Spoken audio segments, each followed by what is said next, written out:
আজকে আপনাদের সাথে আমি আমার চাচির বেগুন বাগানটা দেখাবো ঘুরে ঘুরে।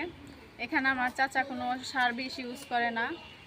এই বেগুন বাগানে শুধু জৈব সার ইউজ করে, গোবর, তারপরে হচ্ছে যে বাসি সবজি কাটাকুটা সেগুলাই সার হিসেবে প্রয়োগ করে।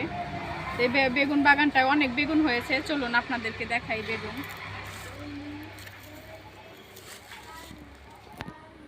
এই যে আপনাদেরকে দেখাই বেগুনগুলা, এই যে দেখুন কত একদম বাম্পার ফলন হয়েছে এবার বেগুনের।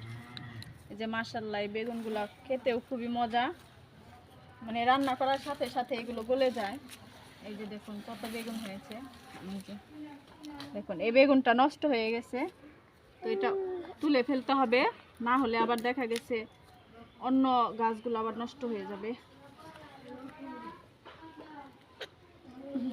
ছিঁড়া যাচ্ছে না। এই যে দেখুন এই বেগুনটা কত বড় হয়েছে, তো পোকার কারণে নষ্ট হয়ে গেছে, এটা ফেলে দিব। এই যে দেখুন আরো বেগুন হয়েছে, এই যে কত বড় বড় বেগুন। এগুলো খেতে কিন্তু খুবই টেস্ট লাগে, ভাজা খেতেও অনেক মজা। এই যে অনেক বেগুন হয়েছে।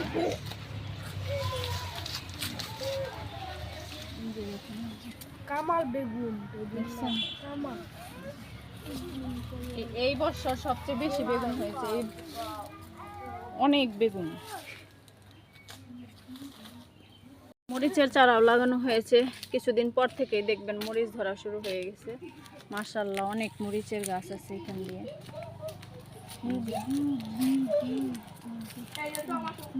এই যে টমেটো লাগিয়েছে। এই যে আমার চাচা কিন্তু অসুস্থ, সবাই আমার চাচার জন্য দোয়া করবেন। সে হসপিটালে ভর্তি আছে, তার লিভারে নাকি সমস্যা হয়েছে, অনেক অসুস্থ। সবাই দোয়া করবেন আমার চাচার জন্য, আল্লাহ যেন তাকে সুস্থ করে দেয়।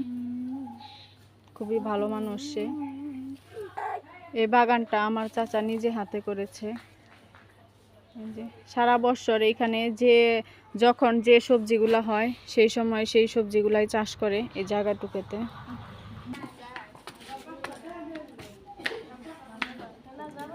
এরা আবার যেন কি করছিল ভাই বোনেরা।